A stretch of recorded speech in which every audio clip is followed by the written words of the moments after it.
Hi guys! So today I'm going to share with you how I made this nail art. It is inspired by Korean nail art, obviously from Pinterest.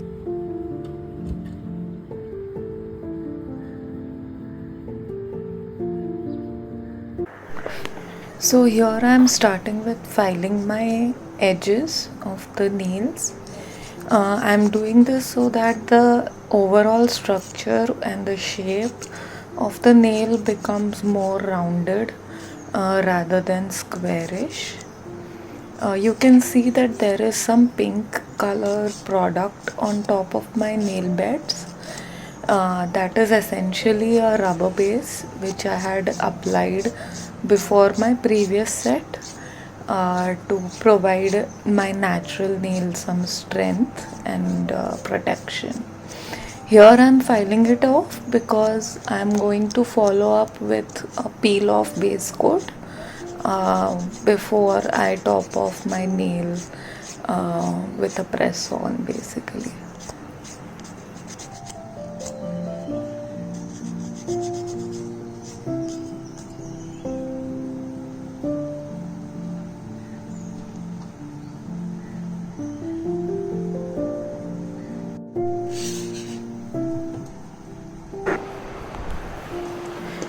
Now I'm using a lint-free cotton pad and isopropyl alcohol in a pump bottle to clean off my tool, my cuticle pusher from both the sides before I start using it.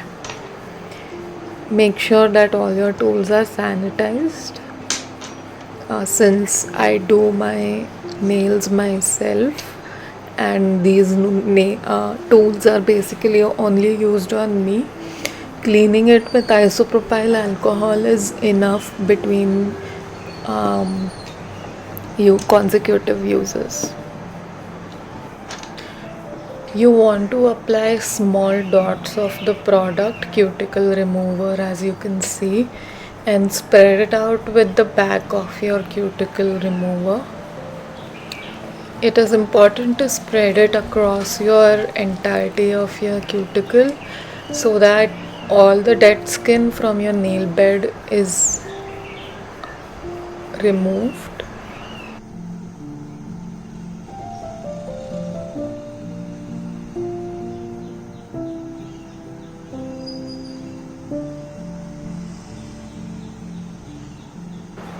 Make sure to be gentle with the cuticle pusher. With gentle pushing motions, push back your cuticles and remove it when it comes off your nail bed. Clean it off on a cotton pad, as you can see, and repeat the process until all the dead skin is removed. Do not get impatient in this process. It is very important to take it slowly so that you don't injure yourself.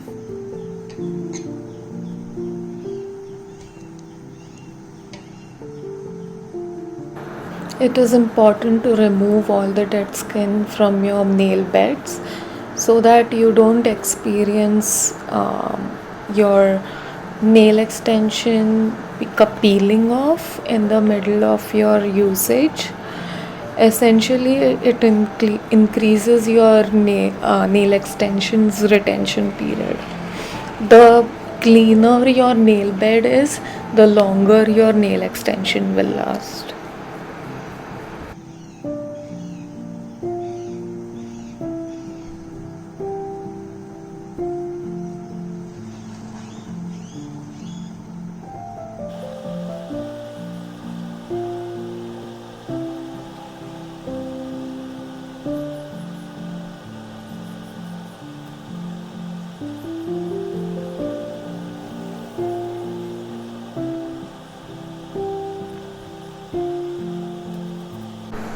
Once I am done cleaning off my nail beds, I will wear a UV protective glove and move on to putting on the base coat.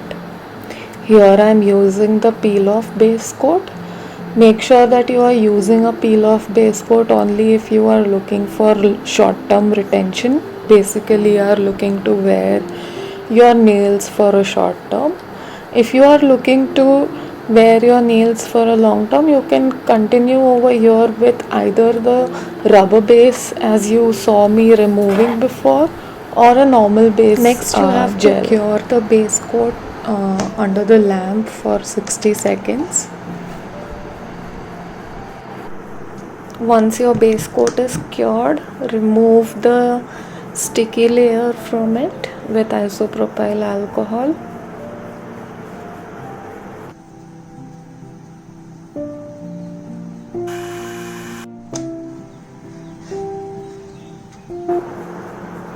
I'm sizing out my tips over here.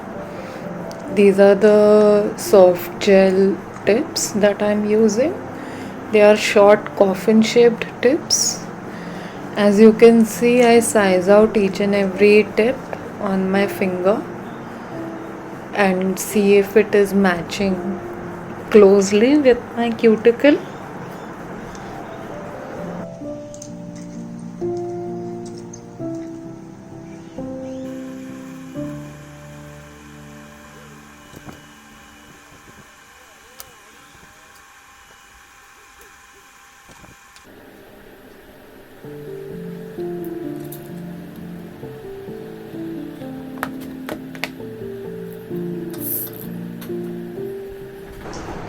Once I have chosen my soft gel tips, I am going in with my dehydrator and primer.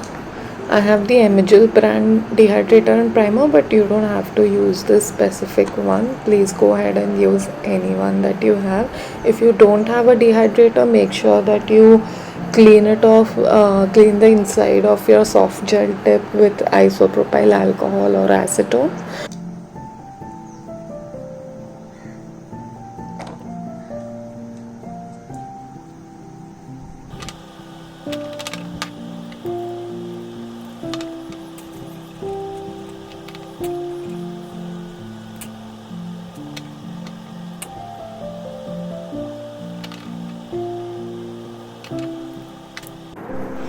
Next, I'm going to glue my soft gel tips using this glue gel. I apply a soft thin layer of this gel on my nail bed.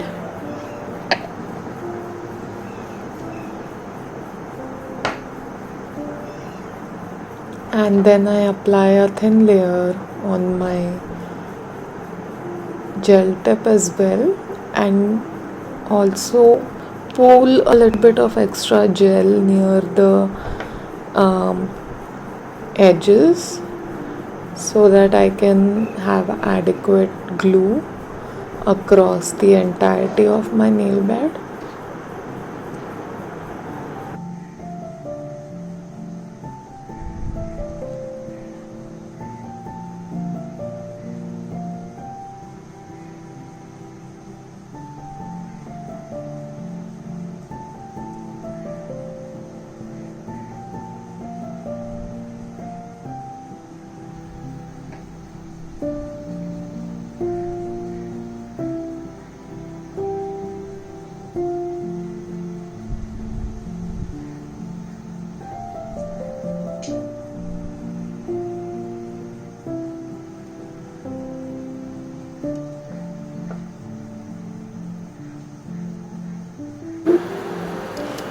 I will repeat the process for rest of my nails. Apply a small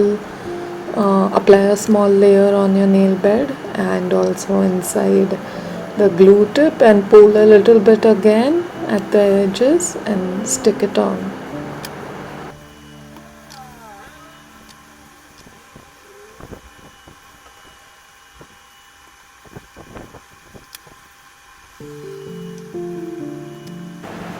Once I'm done gluing on the tips with the flash curing lamp, I will fully cure the tips inside the bigger lamp.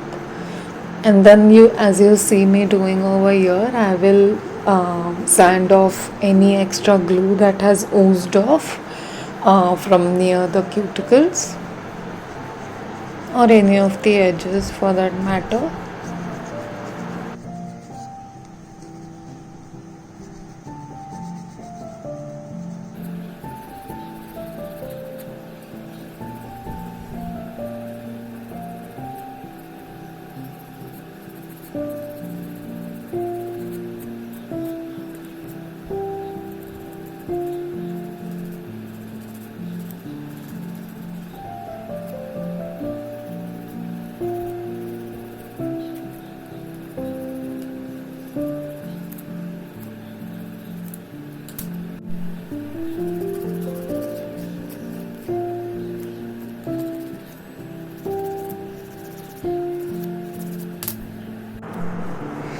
At this point we have the base ready. As you can see, the middle finger is kind of looking rough.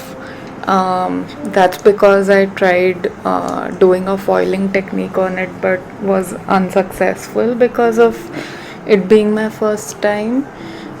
If you want a video on how to foil your nails, I would be more than happy to do that because I really did explore a lot of techniques. Anyhow, I did attach the rhinestone, the big rhinestone that you see on my ring finger, with 3D glue gel, and with this sculpting gel I am creating the ring part of the jewelry look that I am creating for the nails. If you are working with this, I would suggest you using gloves. I don't think it is particularly safe to use it with bare hands, but yeah, this was my first time, so I was concerned of it sticking to my gloves, so I did not go ahead with that method. Make sure to take your time, mold and remold the sculpting gel as much as you want, because once it is cured, it's going to be permanent. As long as you don't cure it, it's going to be moldable as many times as you want.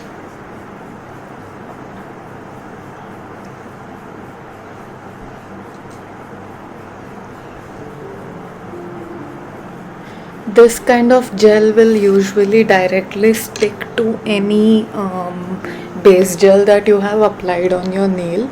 I will come in the frame quite soon.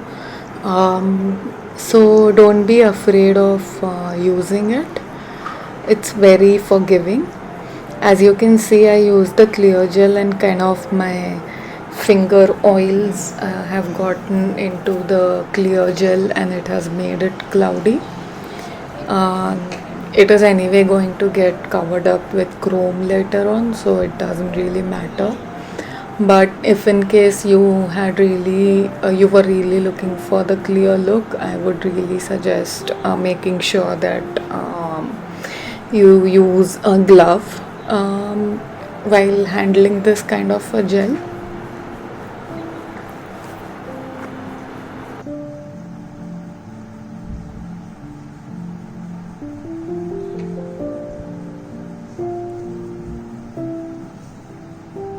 Now I'm using my spatula to create indentations in the gel to create a knit pattern. Basically, it would create the effect of a metal chain. Once I cover it up with chrome, this is where I am going to cure it. As my pinky finger cures, I am choosing the rhinestones and the shiny stones that you see over here for my middle finger, if I am not wrong. I'm trying to cover up a bald spot in the middle of the middle finger due to the sanding. So I will be creating a cluster of stones to cover that up. As you can see me doing over here, it's very easy to fix your mistakes, so don't be afraid to make mistakes when we're working with gel. You can always sand it off and apply it again in case you have made a mistake. So as you can see, I am taking my 3D glue and applying it on my middle finger in the middle where the bald spot is, and I'll use my fingers itself to position the rhinestones appropriately. You can use a tweezer. I find using my fingers the easiest. Just make sure that you don't touch the gel though, which is why I would recommend using a tweezer in the first place. But in case you are comfortable handling it, then please go ahead and place it with your fingers. I'm finishing the placement with the spatula and I'll be curing this. So now I'm going to use this IPT hard gel to show you an alternative method of creating the jewel design that you see me doing on the ring finger and the pinky finger. Just take the gel on a liner brush that you are comfortable using. Take a little bit, scoop a little bit extra as you can see over here so that you can manipulate it on the nail later on. I'll show you in a second.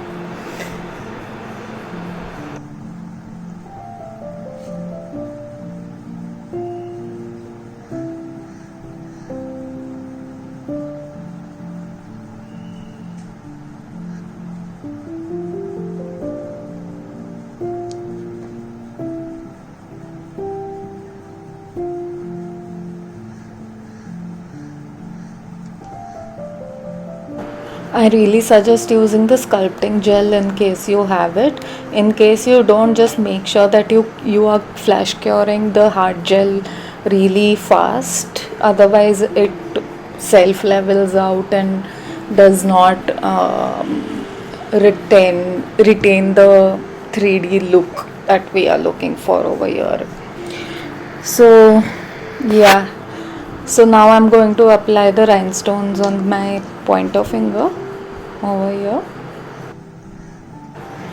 I think I lost some footage over here, but I will just explain what I have done. Once I have applied the rhinestones to my pointer finger, I use the same method to sculpt the 3D gel as I did for the ring finger and pinky finger.